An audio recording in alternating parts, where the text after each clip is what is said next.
लंबी कानूनी लड़ाई और करीब 8 महीने के इंतजार के बाद डोडा के विधायक महराज मलिक आज बड़ी सुरक्षा के बीच कठुआ जेल से रिहा हो गए। जम्मू कश्मीर हाईकोर्ट द्वारा पीएसए रद्द किए जाने के बाद उनकी रिहाई संभव हुई। जेल के बाहर सुबह से ही समर्थकों की भारी भीड़ जमा रही, जहां ढोल नगाड़ों और मिठाइयों के साथ उनका जोरदार स्वागत किया गया। इसके बाद वह डोडा के लिए रवाना हो गए। उनके रिहा होते ही पूरे इलाके में जश्न का माहौल बन गया और समर्थकों में भारी उत्साह देखा गया। महराज को कैद किया था, असल में ये वक्त की कैदी है। मैं इधर हूं जेल के अंदर, रहा तो जिंदा रहा, बाहर होता मर भी जाता। मुझे किसी ने कहा कि बाहर जाके मिलोगे, मैंने कहा अगर आम आदमी नहीं होता तो जेल में नहीं होता। कितना आएगा, कितना खाओगे? जिस कपड़े में आया था उसी कपड़े से बाहर आया हूं, क्या फर्क पड़ता है? किसने कितना खाया, किसने कितना कमाया, क्या है ये? अरे खाना जेल के अंदर भी मिलता है, जेल के बाहर भी मिलता है। अब जहनी गुलाम है, उस जहनियत को निकालना पड़ेगा। नौजवान जो पढ़ा लिखा तबका है, चाहे वो कश्मीर के अंदर है या जम्मू के अंदर है, उसने ये अब कहेंगे पार्टी मैटर नहीं करती है, सोच मैटर करती है। आप असेंबली में, हमारे लिए मुस्तकबिल कहां से तय होता है? या तो सेंटर से होता है या असेंबली से। वहां पे पॉलिसीज बनती है। अगर वहां पॉलिसी बनाने वाला ही ठेकेदार होगा तो कहां से हमारे लिए बेहतरी होगी? जरूर जरूर, कहां से होगी?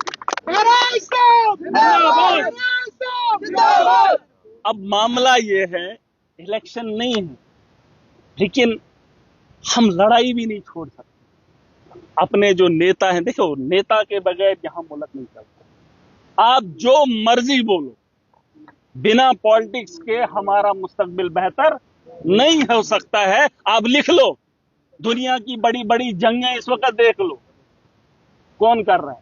फौज तो लड़ रही है, लेकिन ट्रंप का ट्वीट आता है, जंग बंदी हो जाती है। नितिन याहू कुछ बोल देता है तो हो जाता है। कौन है वो लोग? पॉलिटिक्स। मैंने कहा कि दुनिया क्या चलाने वाला एक मेरा रब, दुनिया को, और दुनिया के अंदर इस मुल्क को, दुनिया को चलाने के लिए एक नेता है। जरूर है, ये बात मानते हैं। और उसी सियासत से हम कोसों दूर हैं।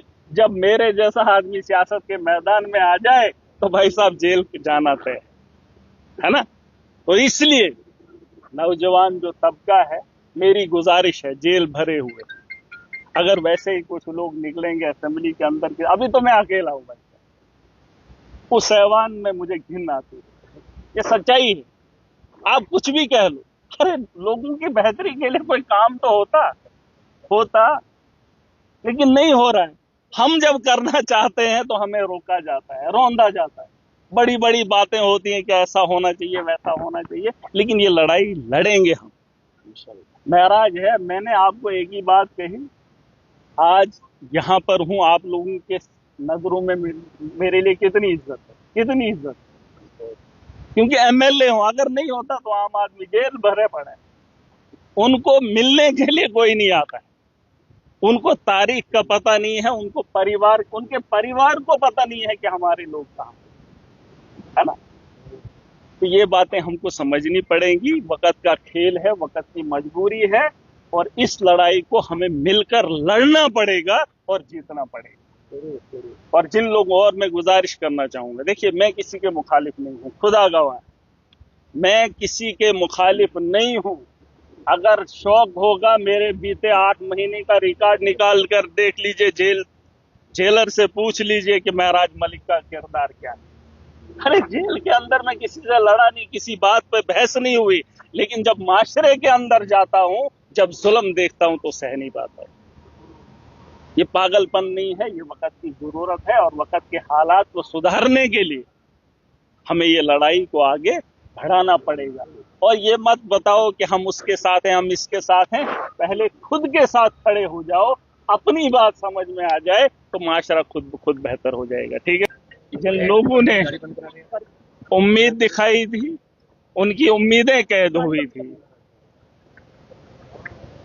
अब क्या ही बताएं, इस बात का अंदाजा आप ऐसे लगा सकते हैं जैसे भाजपा अमेरिका के खिलाफ बोल नहीं सकती, और देश के अंदर भाजपा के खिलाफ बोलना उतना ही मुश्किल है। हम तो सिर्फ इसलिए आए थे कि हम आवाम की बेहतरी चाहते हैं, मुसलमानों की नहीं, इंसानियत की और इस मुल्क की बेहतरी चाहते हैं। ये सच्चाई है, इसमें कोई दो राय नहीं।